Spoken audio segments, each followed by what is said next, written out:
దానికి కావాల్సినటువంటి ఒక అప్లికేషన్ ఫార్మాలిటీస్ వరకు మాత్రమే విద్యార్థుల బాధ్యత. దానికి కావాల్సినటువంటి ఒక ఆర్థిక వనరుల సమకూర్పు ఏదైతుందో ప్రభుత్వ బాధ్యత. ఆ విధంగా కొనసాగించినటువంటి యొక్క ఈ ఫీజు రియంబర్స్మెంట్ పథకం దశాబ్ద కాలం ఇవాళ సక్సెస్ఫుల్గా అమలు చేయబడ్డ తదుపరి ఏదైతుందో ఇలా మనకు తెలియంది కాదు. మొన్నటి 2023 ఎన్నికల్లో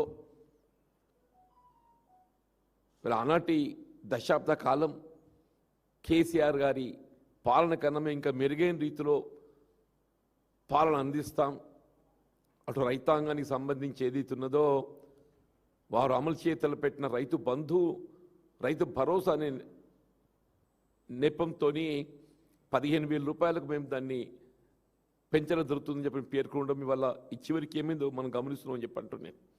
చివరికి ఏమైంది ఇవాళ రైతుల పరిస్థితి మనం గమనిస్తున్నామని చెప్పి అంటున్నాం. అట్లాగే విద్యార్థులకు సంబంధించి కూడా మన కోర్టు మొట్టికాయలు వేసింది. ఇలా ఫీజు రియంబర్స్మెంట్ ప్రభుత్వం నిధులు విడుదల చేయలేకపోవడంతో ఇలా విద్యార్థులకు వారి యొక్క సర్టిఫికేట్స్ ఏదైతుందో ఆ కళాశాలలు విడుదల చేయలేకపోవడంతో, అంటే వాటిని ఇవ్వలేకపోవడంతో ఏదైతే ఉందో వాళ్ళ భవిష్యత్తు ఒక విధంగా అంధకారం అయిపోతుంది.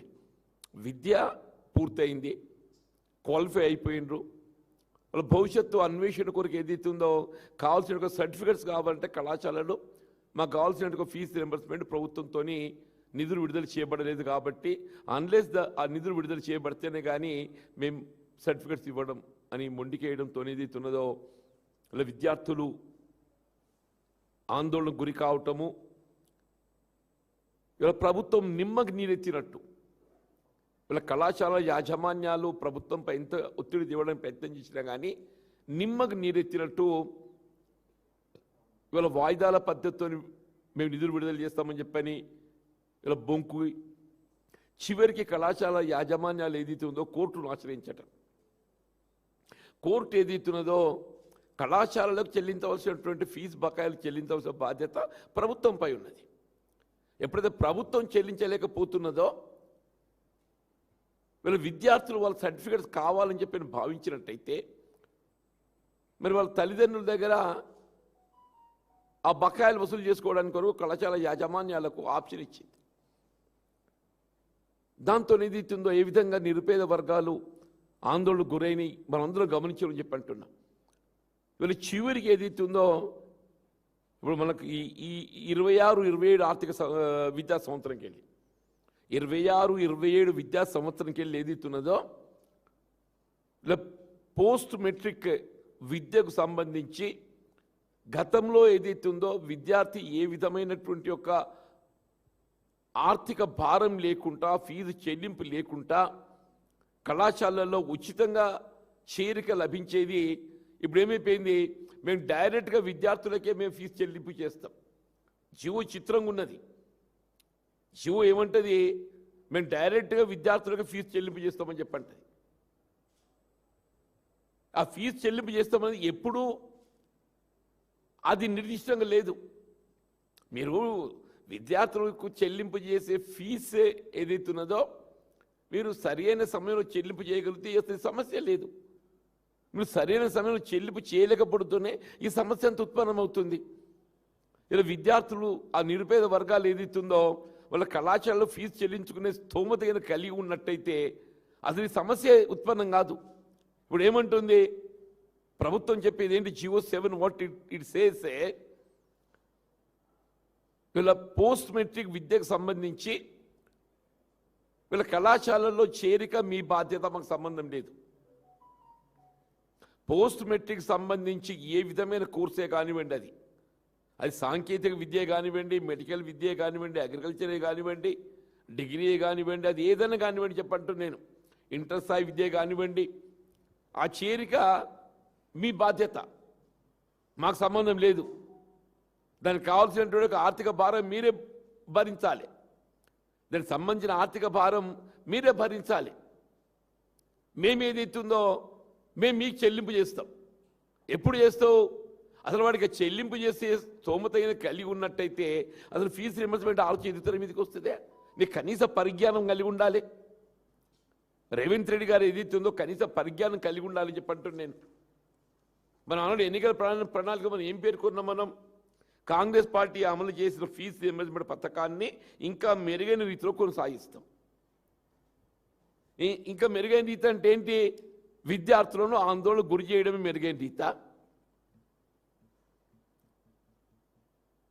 ఇవాళ ఏదైతుందో నీకు నిజంగానే కేసీఆర్ గారి మీద ఏమైనా కోపం ఉన్నట్టయితే ఈ పథకాన్ని ఆరంభింపజేసింది వైఎస్ రాజశేఖర రెడ్డి గారయ్యా. కనీసం ఆయన మీద గౌరవంతో దాన్ని కొనసాగించు అని చెప్పంటూ నేను ఈ పథకాన్ని ఆరంభింపజేసింది వైఎస్ రాజశేఖర రెడ్డి గారు. అన్నాడు కేసీఆర్ గారు ఏదైతుందో పథకం ఎవరు ఆరంభింపచేసినా ఇది నిరుపేద వర్గాలకు ఏదైతుందో తోడ్పడేటువంటి ఒక కార్యక్రమం కాబట్టి దీన్ని మేము పూర్తి స్థాయిలో మెరుగైన రీతిలో అమలు చేస్తామని చెప్పని అన్నాడు. శాసనసభ వేదికగా కేసీఆర్ గారు ప్రకటించి వీళ్ళు ఫీజు రీయింబర్స్మెంట్ పథకాన్ని ఏదైతుందో పటిష్టంగా అమలు చేయడం జరిగిందని చెప్పంటున్నాను. వీళ్ళు రేవంత్ రెడ్డి గారు ఎందుకై నీకు నిరుపేద వర్గాల కక్ష అని చెప్పంటున్నాను. రేవంత్ రెడ్డి గారికి ఎందుకు ఈ నిరుపేద వర్గాల కక్ష అని చెప్పంటున్నాను. వాళ్ళకి రాజ్యాంగం కల్పించిన హక్కు కాదా? ఇది రాజ్యాంగ నిబంధనలు పాటించడం నీ బాధ్యత కాదా? రాజ్యాంగ నిబంధనల్లో వీళ్ళ విద్య వైద్యం ఈ రెండు కూడా ఏదైతున్నదో ప్రాథమిక హక్కులుగా చేర్చారు. విద్యా వైద్యం ఈ రెండు కూడా రాజ్యాంగంలో ప్రాథమిక హక్కులుగా పొందుపరిచారు. కాబట్టి ఏదైతుందో విద్య పట్ల ఏదైతుందో నిరుపేద వర్గాలు భేదభావన గురి కాకూడదు అనేటువంటి ఒక తలంపుతోని ఉన్నత వర్గాలతో సమానంగా బోధన సదుపాయాలు పొందే విధంగా ఫీజు రీయింబర్స్మెంట్ పథకాన్ని ప్రవేశపెట్టడం. అది వీళ్ళు నిన్నటి వరకు రాష్ట్రంలో రేవంత్ రెడ్డి గారి పాలన ఆరంభమయ్యేంత వరకు ఇవాళ పూర్తి స్థాయిలో ఏదైతుందో అది అమలుకు నోచుకున్నదని చెప్పట్టు. అట్లా వైద్యానికి సంబంధించి కూడా ఆరోగ్యశ్రీ దాన్ని మరింత పటిష్టంగా అమలు చేయాలని పెట్టిన కేసీఆర్ గారు అని చెప్పంటున్నాను. దాన్ని మరింత పటిష్టంగా అమలు చేయాలని పెట్టిన కేసీఆర్ గారు అని చెప్పంటున్నాను. ఇప్పుడు తెలంగాణ రాష్ట్రం ఏర్పడ్డ నాడు ఏదైతుందో 10 జిల్లాలతో ఉన్నటువంటి ఒక తెలంగాణ రాష్ట్రాన్ని 23 జిల్లాలు అదనంగా ఏర్పాటు చేసి అంటే 23 + 10 33 జిల్లాలు ఏర్పాటు చేయడంతో ఏదైతుందో 33 జిల్లాలలో ఇవాళ వైద్య విద్యా కళాశాలలు 33 జిల్లాలలో వైద్య విద్యా కళాశాలలు ఈ వైద్య విద్యా కళాశాలలు ఏర్పాటు చేయడంతో ఏదైతుందో ఈ 33 జిల్లా కేంద్రాలలో సూపర్ స్పెషాలిటీ వైద్య విభాగాలు ఏర్పాటు చేయగలిగే అవకాశం, సూపర్ స్పెషాలిటీ వైద్య సేవలు ఏర్పాటు చేయగలిగే అవకాశం పొందడంతో ఎక్కడికక్కడ వైద్య సేవలు ఏదైతుందో నిరుపేద వర్గాలు ఉచితంగా వైద్య సేవలు పొందేటువంటి యొక్క మార్గాన్ని కేసీఆర్ గారు ఏదైతుందో మరి ఏర్పాటు చేయడం జరిగిందని చెప్పంటున్నాను. TIMS hospitals, Telangana institutes of medical science రేపు సనత్నగర్ ఆరంభం కాబోతుందని చెప్పంటున్నా. సనత్నగర్ ఆరంభం కాబోతుంది. వీళ్ళ వరంగల్ కాకతీయ ఆరంభం కాబోతుందని చెప్పంటున్నా. అల్వాల్ ఆరంభం కాబోతుందని చెప్పంటున్నాం. అంటే అటువంటి కార్యక్రమాలు ఇవాళ కేసీఆర్ గారు ఏదైతుందో ఆరంభింపచేసి తెలంగాణ రాష్ట్రాన్ని ఏదైతుందో దేశంలోని అగ్రగామిగా నిలిపితే ఇలా రేవంత్ రెడ్డి గారు ఏం చేస్తున్నారు? కేసీఆర్ గారు చేసిన మంచి పనులు కనబడకూడదు చేయాలి. ఇప్పుడు ఎవరైనా ఏదైతుందో వీళ్ళ గత పాలకుల కంటే మెరుగైనటువంటి ఒక పాలన అందించి పేరు తెచ్చుకోవాలి. ఇలా గత పాలన కంటే మెరుగైన పాలన చేయడం నీకు సాధ్యం కాదు. గత పాలన కంటే మెరుగైన పాలన చేయడం నీకు సాధ్యం కాదు. కాబట్టి ఏదైతుందో ఇలా గతంలో అమలు చేయబడ్డటువంటి ఒక రైతు బంధు సంవత్సరానికి 10,000 రూపాయలు ఇస్తే దాన్ని ఇప్పుడు 2 సార్లు దాన్ని నిలబెట్టి ఎగ్గొట్టేసిండే.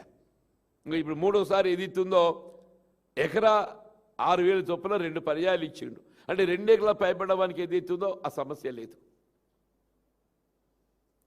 రుణమాఫీ 2 లక్షల వరకు అమలు చేస్తామని చెప్పంటే 2 లక్షల పైబడ్డ వాళ్ళు ఎంతమంది ఉన్నా కానీ ఆ 2 లక్షల రూపాయల వరకు రుణమాఫీ చేయాల్సిన బాధ్యత ప్రభుత్వంపై ఉంటుంది. ఇలా 2 లక్షల పైబడ్డ వాళ్ళకి అని చెప్పని అది ఎగ్గొట్టేసిండు అని చెప్పంటున్నా. నువ్వు రుణమాఫీ ఎగ్గొట్టేసిండు, రైతులకు పెట్టుబడి కల్పన ఎగ్గొట్టేసిండు. నువ్వు ఏ విధంగా కనీసం చదువు ఇక చదువుకుంటే విద్యార్థులు ఏదైతే ఈ దేశ భవిష్యత్తు, ఈ తెలంగాణ రాష్ట్ర భవిష్యత్తు, అసలు తెలంగాణ రాష్ట్రం ఏర్పాటుకి ఏదైతుందో మూలం ఇలా విద్యార్థులు నిరుద్యోగ యువత అని చెప్పంటున్నా. తెలంగాణ రాష్ట్ర ఏర్పాటు ఉద్యమానికి మూలం ఏదైతుందో విద్యార్థులు నిరుద్యోగ యువత అని చెప్పంటున్నా.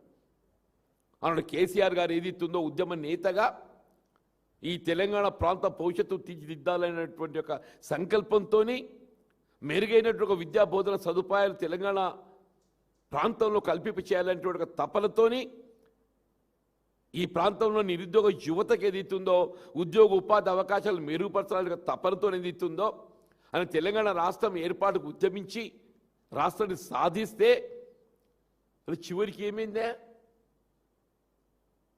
ఏదో శాస్త్రం ఉంది, ఈయన కాచి నక్కల పాలు చేసినట్టు అయిపోయిందా?